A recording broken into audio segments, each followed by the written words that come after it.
kalež ponovno ti zahvali i dade učenicima svojim govoreći: uzmite i pijte iz njega svi.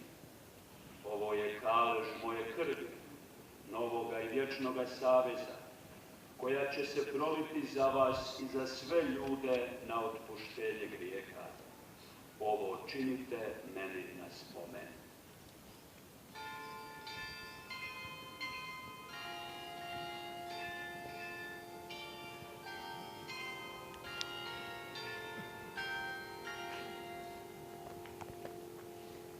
Tajna vjere.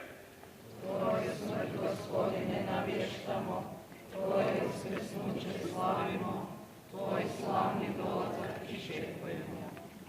Slaveći dakle spomen smrti i uskrsnuća Tvoga Sina, prinosimo Ti, Gospodine, kruh života i kalež spasenja i zahvaljujemo Ti što si nas pozvao da stojimo pred Tobom i Tebi služimo. Smjerno Te molimo da nas, pričesnike tijela i krvi Kristove, Duh Sveti sabere u jedno. Spomeni se, Gospodine, crkve svoje širom svijeta, usavrši o ljubavi, zajedno s papom našim Franjom i biskupom našim Josipom i sveokupnim svećenstvom.